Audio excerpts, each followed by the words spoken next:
How do you know if interior designing is a career choice for you और not? आपको कैसे पता चलेगा कि इंटीरियर डिजाइनिंग आपके लिए है या नहीं है? व्हाट इफ आपने ले लिया interior designing as a career path and then 1 साल बाद 2 साल बाद आपको पसंद नहीं आ रहा है ना, आपको छोड़ना पड़ रहा है, तो आपका साल वेस्ट हो जाएगा वैसे में, राइट? तो इट्स बेटर कि आपको पहले से पता रहे कि इंटीरियर डिजाइनिंग आपके लिए है या नहीं है, आप क्या क्या चैलेंजेस फेस करने वाले हो इंटीरियर डिजाइनिंग में अगर आप एज अ करियर ऑप्ट करते हो, और क्या क्या चीजें आपको पता होनी चाहिए अगर if you are getting into interior designing. So all these things we'll be discussing in today's video. Hi guys, this is Vaishali and welcome back to my YouTube channel. I am an architect and interior designer and on this channel I make videos related to interior designing and architecture. So आज की video में हम लोग यही सारी बातों के बारे में डिस्कस करने वाले हैं कि इंटीरियर डिजाइनिंग अगर आपको सिलेक्ट करना है as a career path then वो आपके लिए है या नहीं है, कौन कौन से चैलेंजेस आप फेस करने वाले हो, क्या क्या स्किल सेट्स रिक्वायर्ड होते हैं, ये सारी चीजें हम इस वीडियो में आज बात करने वाले हैं. So without wasting any further time, let's get started with this video. But before that, if you're new to my channel, make sure you subscribe to the channel and also press the bell icon जिससे आपको मेरी आने वाली सारी videos की notification सबसे पहले मिल जाएगी और आप मेरा वीडियो सबसे पहले देख पाएंगे. Now without wasting any further time, let's get started with this video.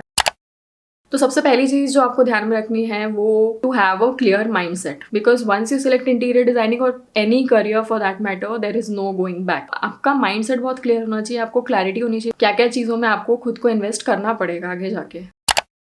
Second चीज ये है if you are opting for interior designing or architecture you have to have a creative mind set, because एक बार आप interior designing या architecture में आ जाते हो तो आपको हर टाइम आपको कुछ ना कुछ नया सोचना पड़ता है, आपको कुछ आउट ऑफ द बॉक्स सोचना पड़ता है and that you can do only when you have that creative bent of mind. क्योंकि कई बार होता है कि ठीक है चलो आप क्रिएटिव नहीं भी हो बट आपको इंटरेस्ट है इंटीरियर डिजाइनिंग करने में, राइट? तो आपको उस लेवल तक जाना पड़ेगा, आपको उतना पैशनेट होना पड़ेगा कि उतना विल पावर आपको होना चाहिए, उतना कीन माइंड सेट होना चाहिए कि हाँ मतलब you are passionate to learn new things. If you have that sort of mindset then definitely go for it.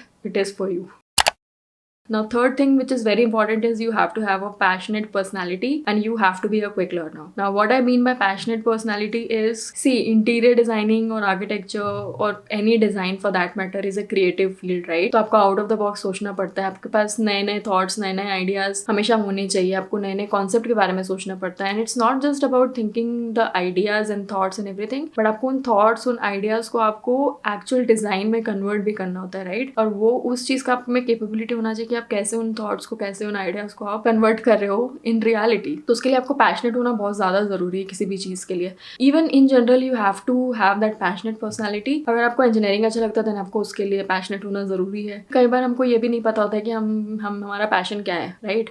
तो उस केस में आपको क्या करना है, उस केस में आपको डिफरेंट चीजें ट्राई करते रहना है जिससे आपको नए आइडियाज पे आप काम करोगे तो आपको पता चलेगा कि आपको किस में इंटरेस्ट आ रहा है, किस में आपको नहीं इंटरेस्ट आ रहा है, एंड धीरे धीरे you will figure out your passion, right? That is another thing. Here what I am talking about being a passionate personality is something which makes you do things to certain level. मतलब you just have to put efforts. आप में वो capability है कि आप efforts डाल सकते हो, आप quick learner हो, आपको नई चीजें सीखने में मजा आता है, आपको इंटरेस्ट आता है ना, कॉन्स्टेंटली नया नया कुछ कुछ सीखते रहते हो.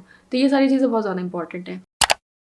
Now next point जिससे आपको ये पता चलेगा कि इंटीरियर डिजाइनिंग आपके लिए है या नहीं है, you have to be a good visualiser. Now let me put it in this way. Good visualiser से मेरा मतलब क्या है? अगर आपको कोई आइडिया सपोज दिमाग में आया है, अगर आप उसको पूरा अच्छे से विजुअलाइज कर पा रहे हो 3D में और रियलिटी में कि यार मेरा आइडिया ये है, इसको मैं ऐसे बिल्डिंग में कन्वर्ट करूंगा, इसको मैं इस डिजाइन में कन्वर्ट करूंगा तो ये ऐसा ऐसे लगेगा. You have that capability of thinking about certain things, visualising certain things to that level कि आप ऑलरेडी पूरा माइंड में विजुअलाइज कर चुके हो कि ये ऐसा दिखेगा एंड देन एग्जैक्टली वही आप पेपर पे कर रहे हो, then that's well and good, right? But अगर आप वो विजुअलाइज ही नहीं कर पा रहे हो चीज को कि आपको क्या करना है तो you will struggle a lot. तो ये क्लैरिटी होना बहुत ज्यादा जरूरी है कि are you able to visualise things in certain way, will you be able to do that? और अगर नहीं भी आता है तो क्या तुम एफर्ट्स डालने में बिलीव करते हो? Do you believe in yourself? Do you put efforts? Do you have dedication? Are you passionate? Are you quick learner? तो ये सारी चीजें जब आप फिगर आउट करोगे खुद से कि यार या I am a good visualiser so I think I can do it, तो वो आपको खुद से धीरे धीरे पता चलेगा. But these are the questions you need to ask yourself. Interior designing में अगर आपको जाना है तो ये सारी चीजें आपको सोचनी पड़ेगी, ठीक है? तभी जाके आपको समझ में आएगा कि is interior designing for you और नॉट.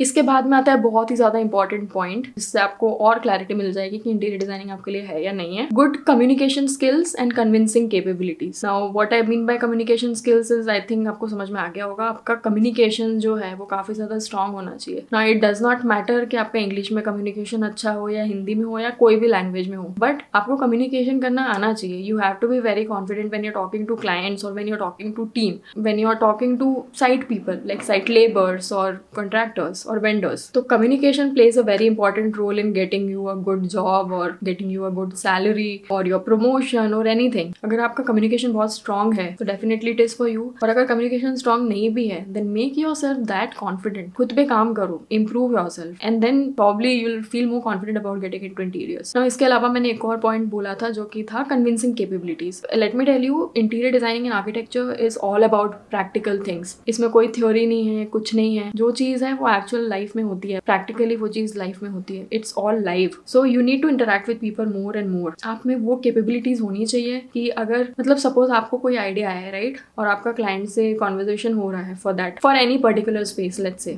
तो उस space को कैसे डिजाइन करोगे? अगर आपको कोई आइडिया है तो आप कन्विंस कैसे करोगे क्लाइंट को? Even if he saying he is not agreeing कि नहीं मुझे ये डिजाइन नहीं चाहिए, मेरे को ऐसा चाहिए ही नहीं. Sometimes you have to stick to your own idea and you can not just budge from that idea right. So how will you convince the client? आप उनको टेक्निकल रीजंस दोगे, आप उनको डिजाइन फोकस सोल्यूशंस दोगे. ये सारी चीजें वैसे एक्सपीरियंस के साथ आएगी बट स्टार्टिंग से ही आपको पता होना चाहिए कि यार मेरे में वो कैपेबिलिटीज हैं और मैं कर लूंगा. ठीक है, अगर नहीं भी है देन मैं सीख लूंगा. तो ऐसा माइंडसेट आपका होना चाहिए. Then interior designing is definitely for you.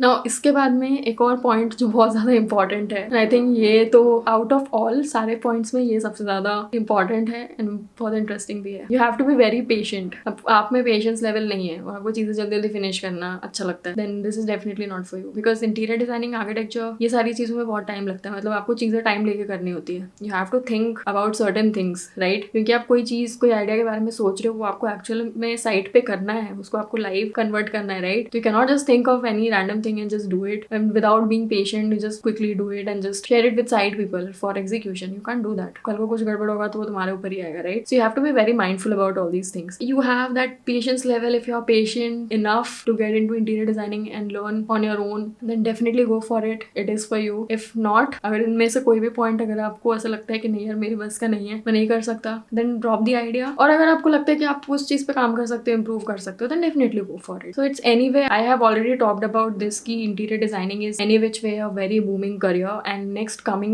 2-3 years it's going to be very prominent क्योंकि अभी काफी ज्यादा डेवलपमेंट हो रहा है इंडिया में and interior designers and architects बहुत कम है कंपैरेटिवली. तो हमको इंटीरियर डिजाइनर्स की जरूरत है ज्यादा से ज्यादा. एंड अभी काफी सारी ऐसी हाईएस्ट पेड कंपनीज भी आ गई हैं जो आपको अच्छी खासी जॉब्स ऑफर करती हैं. एक्सपोजर काफी अच्छा है, प्रोजेक्ट्स काफी अच्छे हैं. तो there is a lot of scope. It's not that कि थोड़ा बहुत इनिशियल स्ट्रगल रहेगा बट आई थिंक वो हर फील्ड में होता ही है, हर करियर में होता ही है. But once you gain some experience then it becomes easy. So make sure if you're getting into interior designing you have to have that patience level, you have to be empathetic, also you have to be street smart and you need to be a problem solver for your clients. Instant मतलब आपको solutions देना आना चाहिए. On the spot क्या solution दे सकते हो. That is what interior designing is all about.